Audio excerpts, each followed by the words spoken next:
Welcome to Pass the Mic podcast. My name is Virginie Glenzer and I'm your host with a million questions. Pass the Mic podcast is about sharing different perspectives on various topics, not only to help us expand our understanding of the world, but also to explore new ways of looking at it. Welcome, Jean-François, and thank you for being here for our third and last conversation discussing the Holochain technology. Not the last, I hope. Not the last, yes. So yesterday, in our second conversation, you described Holochain as a framework to build distributed and peer-to-peer applications. So unlike banks, Airbnb, Facebook, or Nation, who are using a central server architecture and therefore are the main authority on the data and decide on the rules, Holochain is one answer to being in relationship with others without any central authority, while maintaining the integrity of our identity, the rule of the games being played, and the data. Yes. So in a way, Holochain is like the Minecraft video game where I can create a vegan world. And today, in this third and last conversation, we'll dive into that world, this vegan, compassionate economy. And I'm very excited. But before we start this conversation, I want to take the time to introduce you, Jean-François Noubel, to people who may not know you already. So for more than 20 years, you have worked in the field of collective intelligence, a modern research discipline that explores how living systems work and the evolution of our species. Today, you're working on the next crypto technologies that will soon enable the rise of super smart distributed organizations. From Homo sapiens to Holo sapiens, you explore the next consciousness and collective intelligence. As an open source earthling, you live in the gift economy and you help evolutionary leaders build enlightened organizations towards the post-monetary society. You live an experimental and evolutionary life. Several years ago, you left all your positions and mandates and you tore up your resume in order to free yourself from any etiquette and social status. With that, you want full creative freedom to live in the present millennium. So again, thank you very, very much, Jean-François, for being here. My pleasure, as you know. So let's pick up where we left off yesterday. You said Holochain is a paradigm because it requires us to think differently about transaction, wealth, and adopt a global worldview. We need to change our mindset in order to understand the design of a distributed application and business. We ended up our conversation on 3 ideas for building a vegan compassionate economy. And I'm going to count in French. I don't know if you know, but in the US, we say 1, 2, 3. But in France, we say 1, 2, 3. Did you know that? No? Absolutely. So 3 ideas for building a vegan compassionate economy. 1, when we think of the economy and transactions, we have to adopt a broader perspective to include all living beings. So including all living beings, number 1. Number 2, instead of starting with transactions, the design of a vegan economy should start with reputation. 2, reputation. And 3, we need to think of currency as a form of wealth. It's not dollars or euro. Currency is a form of wealth that we want to recognize and exchange in our new shared reality. And a currency, you gave yesterday the example of a reputation, clean air, or drinkable water. So now that we have set up 3 rules, let's continue. And my first question would be, how would we identify agents and qualify a product, a service, or a person in this vegan economy? Well, so if we do it the old way, we would naturally want to name some central authority that would say, okay, you know, this product, let's qualify it as vegan, you know, or this person, let's qualify this person as vegan, and you would have to prove yourself as a vegan person to that central authority. So we got used to do that this way. And we don't have yet the mindset to think that, that could work in a more distributed way and an emergent way. So let's think about how we could design that in an emergent way. And maybe I can share a few slides. And I'll go very, very simple, like very basic ideas. Should I share my screen? Yes. Okay, let's try that. Let's see if it works. All right, I'll share my screen. Just let me know if you see. Yeah. Tell me what do you see right now? Just me by me. Okay. All right. So let's think the vegan world, but that could apply to any value system. But let's go into the vegan compassionate economy value system as our study case. So I could, as an agent of the system in my app, I could first express myself to the others, like how much a vegan do I see in myself, you know? And maybe I could say, okay, I see myself like 80% vegan. You know, maybe I still get a little bit of cheese sometimes, or I have leather shoes. You know, I haven't really fully solved the whole thing. So I see myself on the way. Or I could say 50% vegan or 0% vegan, you know?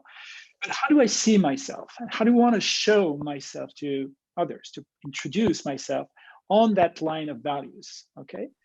And if I interact with you, Virginie, you could also give a feedback and tell how you see me, and others could do that. And maybe they see me like, 90% vegan or 5% vegan, you know? Mm-hmm. So I may want to confront how I see myself, how I acknowledge myself, and how others acknowledge me on that line of value like veganism. And first, I could have an interesting feedback, how it works with others, how others see me, and do they see me the same way I see myself, or do they see me in a very different way? Now, when I say seen by others, that means I would need to have some kind of experience with you, Virginie. I can't just ask the whole world to kind of rate me. Lots of people don't know me. They've never met me. I will never meet them. So we would want to go into some mutual kind of signature, which I will come back on that later. But so first, let's think of that self-acknowledgement or self-presentation, and then how others see me. And so that would kind of define my public profile in my community, okay? Now let's go next. Now, here you come, so I wrote Lisa, I could have wrote Virginie on the right. Just look at the cliche, me, big smile, and then the makeup of the girl. Okay, very cliche. Anyway, so we still have, the thing that I shared. So me seeing myself as 80% vegan and people looking at me at 90% vegan. You see yourself maybe as 100% vegan, and also people see you as 100% vegan, for instance, okay? And we could have any numbers between 0 and 100. Or, green, orange, and red, or, we have many ways to represent some kind of values. And let me insist on, those values of self-acknowledgement and acknowledgement from others. Most of it comes from a subjective thing. Right. I don't try here to objectivize that, to make sure to count, things, and just how I see myself and how others see me, both from some objective parts and some subjective parts. And it depends from, one person to another. But if we have, let's say, some experience together, you give me a haircut, or we work together, or I go to your restaurant, or whatever experiences, human peer-to-peer experiences we have, we may decide to mutually acknowledge and sign each other's acknowledgement. So I would, I see, oh, wow, Lisa or Virginie says, claims herself as 100% vegan. I have that experience, and I will also rate or acknowledge 100%, and I will sign, okay? I will crypto sign. I mean, we talk about apps here on our mutual apps. My app will give a crypto signature on your app, and you can do the same thing with me. You can say, hey, I've met GF. We both agree that we met, that we have some kind of an experience together. And I will also, Lisa or Virginie, also acknowledge and sign. So you see, I guess you can just start seeing the emerging figure, because people will do peer-to-peer acknowledgement. So you see, you don't have a centralized authority saying, who has the right to say 100% or 80% or whatever. We just do it in an emerging way, and you can now start to see a mutual peer-to-peer acknowledgement, self-acknowledgement and people acknowledgement. And we can continue in this direction because we don't have just people, we also have objects and services. So I can also declare a relationship with some objects, like broccolis, for instance, okay? And declare, well, I myself, love broccolis, and I declare broccolis as 100% vegan, which seems quite obvious. But at least I can integrate an object in my sphere of objects or items or nodes in the system or agents in the system, and I declare I've linked that object called broccolis, a category, as vegan.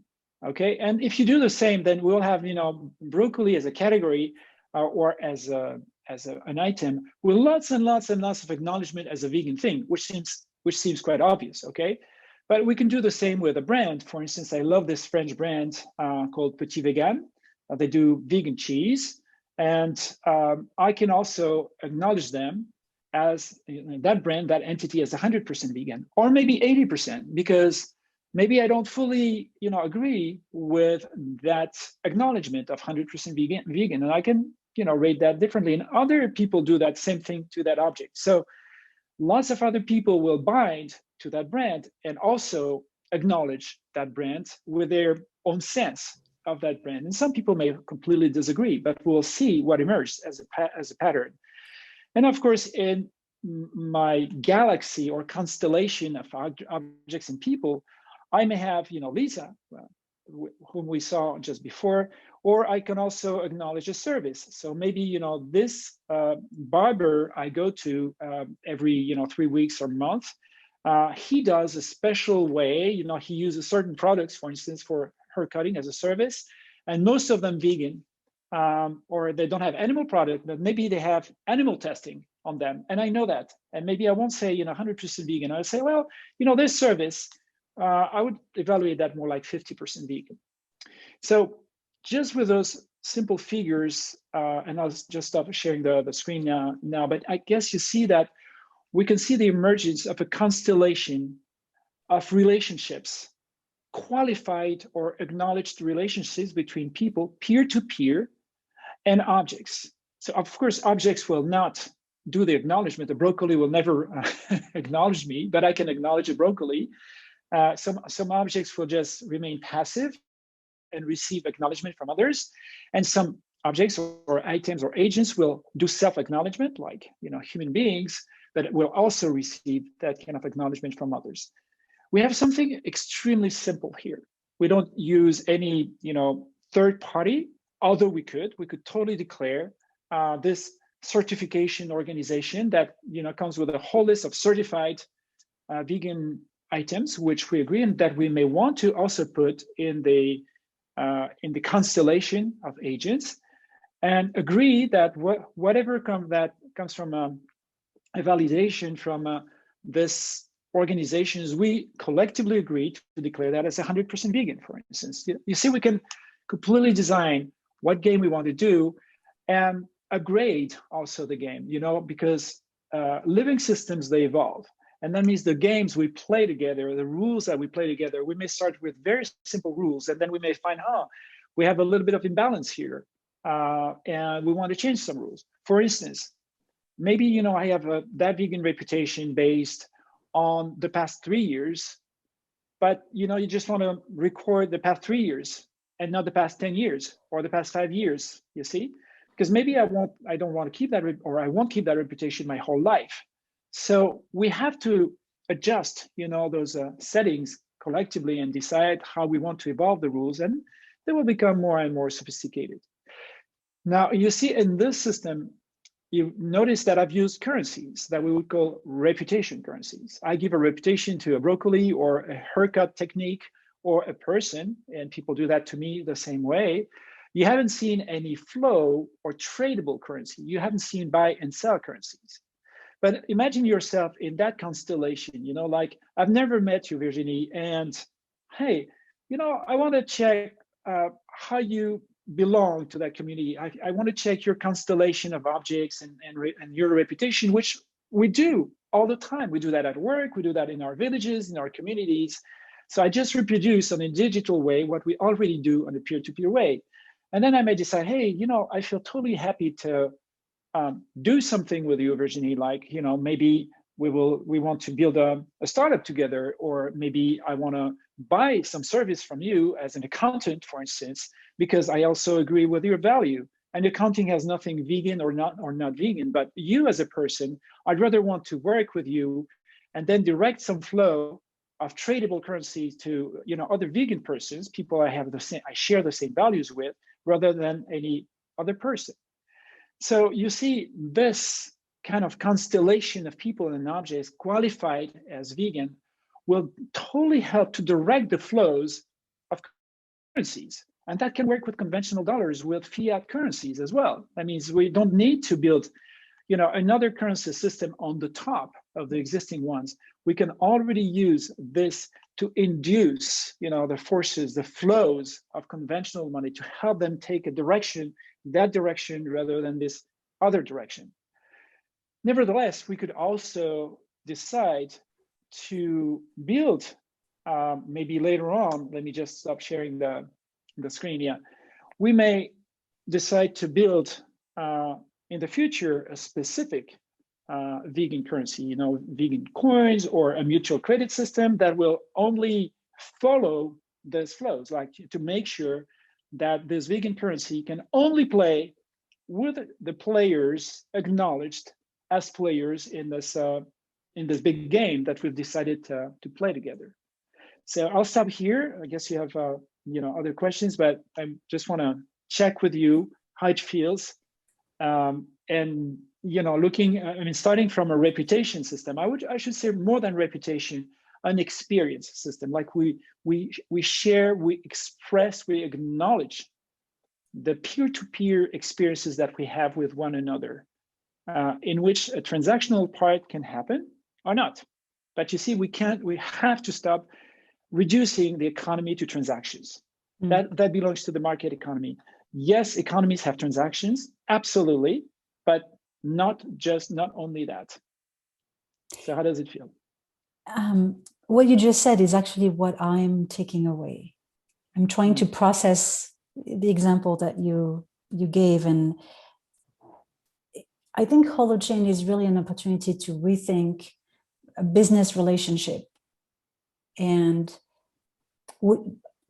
from a different perspective. We're used to thinking of business relationship based on transaction, first and foremost. And what happened if you push the transaction on the side? And I was thinking, well, Airbnb, there is already this element, this piece of peer-to-peer review. I rent a place, I give a review to the owner, and the owner rent the place, or rate me. So we wouldn't need an Airbnb company to do this relationship. We already have this relationship. But I think going even further, what you're talking is a feedback loop, a mutual feedback loop. It's not just, I'm going to rate. So first of all, it's agreeing on the rules, which I've never agreed on Airbnb. The company Airbnb tells me what to rate and almost how to rate it. And I don't have a say. What if I want to include something else in my experience, right? Same thing for the person who rents their place. Right. So in that way, we're stuck. But I also see that as you said, the word emergence. It's like, as we play the game that we've agreed upon, it evolves. With Airbnb or even Facebook, it hasn't evolved. They may have the feeling that it has evolved from their perspective, but not from my perspective. Exactly. I've never had a say of, can we do this? And yes, companies will say, oh, but we do customer survey and customer experience to understand what people want. No, they don't. They just do that to confirm what they want to do, first and foremost. So and we all know that it's not easy to have a collective agreeing on rules, which is why if those rules are emerging, they're not threat, they're not fixable or fixated, right? So it makes the whole process of emergence a lot more easy. Yes, and sorry, you wanted to say no, that's more it. things. Go Yeah. ahead. You see, I keep hearing people saying, "Oh, wow! So we have those systems. You do, segregation. You play by your own rules. You exclude people, and so on." And I have to remind people, well, we do that all the time. I can't just, come in a company and sit at the desk, and tell people, "Hey, look at me." It doesn't work. We don't want millions of people to jump in our conversation right now. We decided to speak just the two of us. We put a membrane around that, and we have some fantastic people listening to us. We could have set it up differently. Happily so, I will never get allowed to participate to this dentist convention as a speaker because I don't qualify for that. So we do membranes all the time. So let's stop, getting paranoid about, exclusion, inclusion. I mean, living systems have membranes. I have a skin. I have so not anything can go inside or not anything can go outside. And living systems work exactly the same way. Now, what feels interesting to me goes into the evolutionary potential. For instance, in the example I shared, I just talked about one value, veganism. I didn't talk about ecological value. I can eat vegan and completely, put fertilizers and also pay terrible wages to the people, and I still qualify for veganism, right?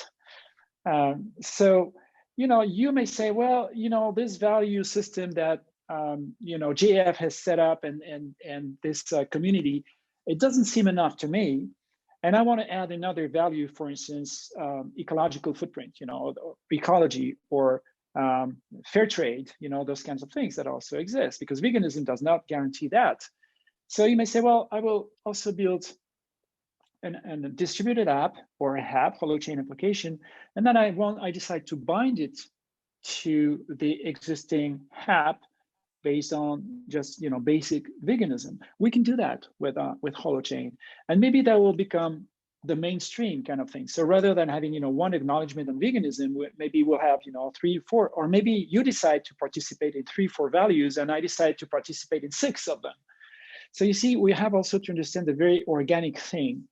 And if you disagree with this game, you have the perfect right to look at the code and take it to another place if you want, because we want to play open source. So we don't impose something to people, we propose things to people. And if you want to evolve it, you have every right to do so. And if a majority of people follow you on this proposal, good, it will evolve, you see? So it really requires a complete different mindset in the design. First, to stop thinking currencies like, buy and sell the tradable currencies, and to stop reducing the economy to exchange. Economy works a lot because of gifts, for instance, people gifting things or giving things to one another. Hence the feminine economy, 70% of the economy, provided by the feminine side. That means, mostly women, of course, but not just women, but there's the people giving, taking care of, healing and all these things. So no tradable economy in the world could ever happen if we didn't have this soil, so transactions can happen because we have this soil, this existing soil. The other part also, we need to include every living being, as you said, in whatever economy we build, and not just because nice to have value systems, but just because of rationals. I consider economy today, as seen today, as a religion. I mean, completely obscure, opaque, based on pure belief systems, has no scientific rationality at all. So here we talk about real economies with real people and with currencies that represent reality, whether this reality means how you see the world, or this reality says how we measure the world, and all these things. It is definitely a complete disruption to think of a business through the lens of Holochain. I really feel it in my bones. And I've had a first small experience with building a cooperative, which is not the traditional way of starting a tech startups, where you have a C Corp or some legal entity that already makes a small number of individuals owning the capital and owning the result and just deciding of the rules of the game. And what I'm finding out is that when you come from a user standpoint into an experience, like if I had the choice to rent an apartment on a Holochain platform, and I had only relationship with other individuals, it feels really fair. And fair is a very difficult and challenging word, but it feels right and almost easy, because technology creates that sense of trust, even though it's not truly trust, but it's like, I'm in control. There's a relationship. I understand I'm participating to the rule of the game. Right. You know, it's not just about transaction, and it feels right. When you come into an application as the founder or as the leader or as the initiator, it becomes a little more trickier, because very, very quickly you're faced with letting go of control, or the sense of control, which is an illusion anyway. But that's what I found in the co-op, is like, yes, I want to embrace everyone's perspective and vision and idea, but how far away are they from my own vision? Mm-hmm. But now that I understand that it's an emerging process, it's an emerging design, I'm not really letting go any control fundamentally.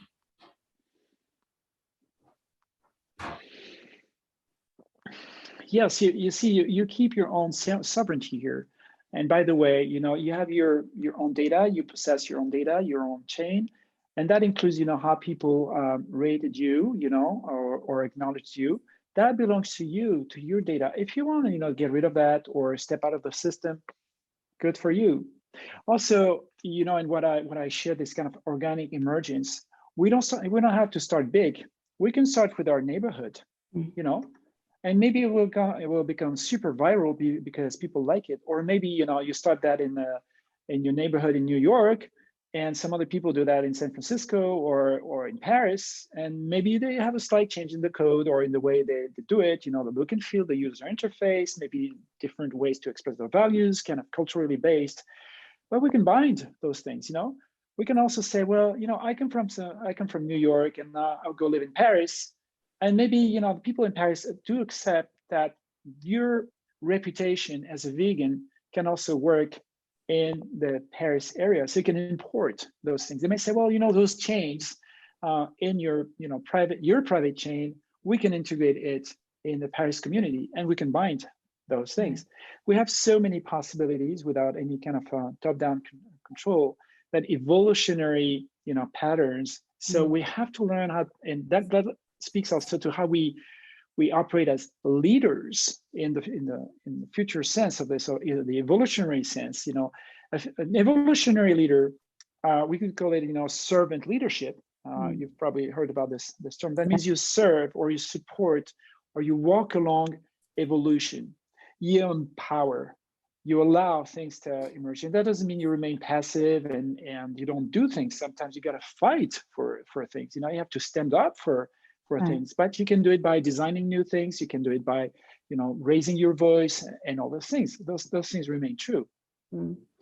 I want to go back a little bit on the vegan currency, which we talked about as being possibly a reputation, because one of my takeaways and understanding of Holochain is that current transaction are being redefined. Currency is not just dollars and euro, but it's really wealth. It's no longer about accumulation. It's about redefining wealth. You know, what do I need to have a comfortable life? So my question would be, what would other type of vegan currency could look like in addition to reputation? Do you have any idea? What kind of wealth? Sure. Well, first, we also need to stop thinking like a one currency, like a vegan currency. We should say a vegan currency constellation, because we will always use, just like if you want to build a house, you don't use just a hammer. I mean, that will make a terrible house. You need multiple tools, and you need screwdrivers and saws and everything, okay? So same, when we want to build a living system, we may start with very simple tools, like, a one reputation thing. Let's start with this. But then, sooner than later, we may decide, okay, do we want also to play organic? Oh, okay, so let's include a measurable currency that measures, the organic aspect of things, because that you can measure. You just look at how much pesticides you have, and those things. So we would call it measurable wealth as opposed to acknowledgeable wealth. When we did the vegan thing, we acknowledged something from the subjective self. But we could add a currency, based on organic thing. And so this way we measure something. We could also decide, as I said earlier, to add a tradable currency, a buy and sell currency, but maybe not so much, the fiat issued currency by centralized authority, just like, the dollars or euros, or in the monopoly game where you have a centralized authority that has the monopoly of issuing and controlling that currency. We may decide, hey, why don't we create a mutual credit system? That means with that currency, everyone starts with a zero, and I go for a haircut at your place, and I'll pay, let's say, 50 credits. That means I go minus 50 and you go plus 50. And with those 50s, you want to get some, you want to buy some food at the local organic store, and they do also organic food and all those things, and you'll spend, I don't know, 100 credits. So you had plus 50, you'll go minus 50, and the organic store will go plus 100, and so on. So I guess you understand the thing, like you got just pluses and minuses, but if you add all the values of all the accounts, you have zero. That means everyone becomes an issuer of currency or a consumer of that currency. We all become at the same time a bank, or a borrower, a lender and a borrower, and it goes up and down. So we've also distributed the money issuance in the system. And we may declare by rules that this currency can only go from one agent to another agent in the system. Let's say only those who the community considers as at least 80% vegan. We may decide this rule, for instance. If people with or items or services declared as 50% vegan need to interact, they can still do that, but they can do that with dollars, for instance, But we could declare by agreements of rules of the game that we want to play together, we could declare, okay, let's have our specific currency. But you see, if we started with a buy and sell a currency first without the reputation, we just do the same mistake again and again, because a buy and sell currency has no intelligence in it. It has no value system, and it just serves for accounting. But you can't account anything. Now we need to account based on a value system, which we want to build first, and keep it simple at start. It will sophisticate in the future. Right. That actually gives me a few ideas for even our co-op. And it's funny, the system you just mentioned about the mutual credit reminds me of the PTOs in the US, the paid time off, where you can go minus 10, and it's agreeable. I mean, it's agreed by organization. Different company has different policy. You can even trade or give your PTOs to someone sometimes. Right. So it's interesting. Yeah. Great. Well, so before we wrap this conversation, on a very practical level, what possible realistic scenarios do you see and expect for Holochain to be applied to the business world? I'm curious.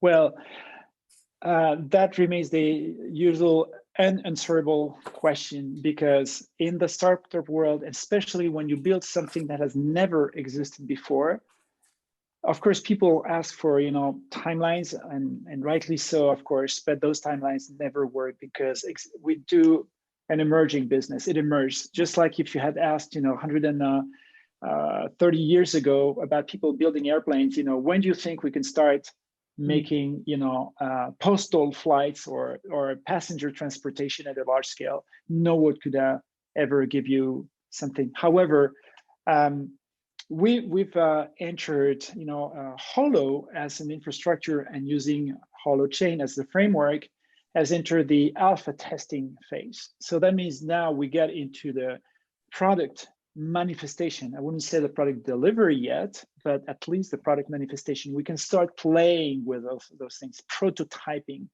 So I can't tell, and I think no one in the Holochain and Holo ecosystem could tell you, swear like by next year we have this and that. It doesn't work this way.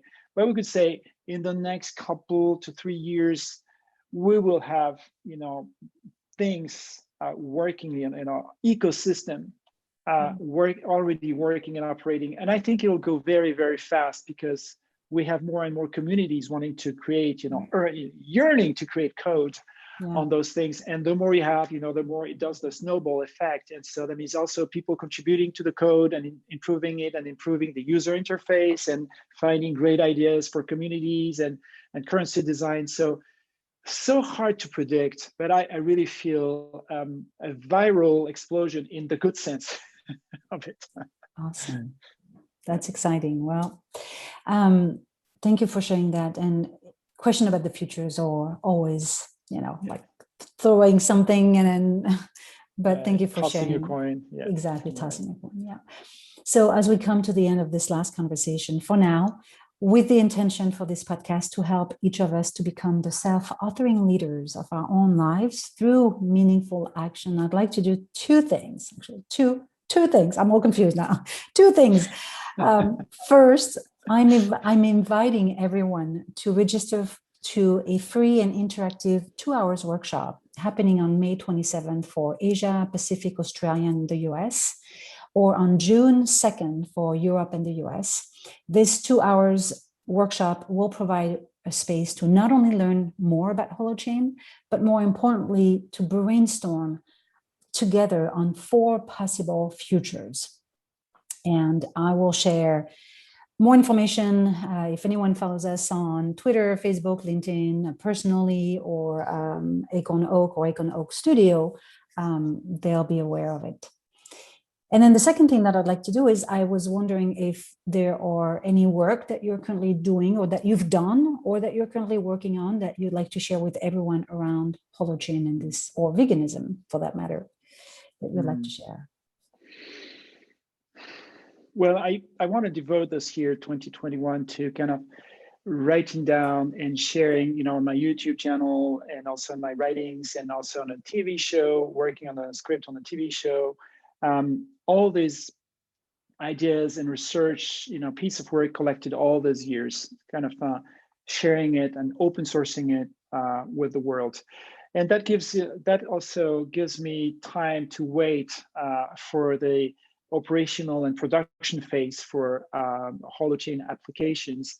And by 2022, I want to start supporting the development and involving myself in the development of a global vegan economy, starting small and allowing lots of little pockets to start and then see how it percolates and maybe become a global economy very, very fast.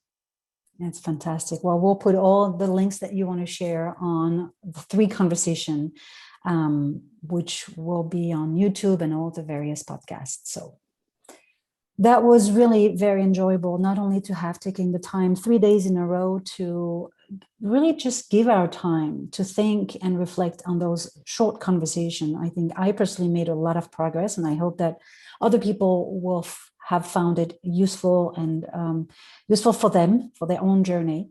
I will certainly put all those insights into a blog post, and then of course everything will be shared on various podcasts. So thank you very much, Jean-François, for this insightful conversation. It was a fantastic experience, and I really appreciate it.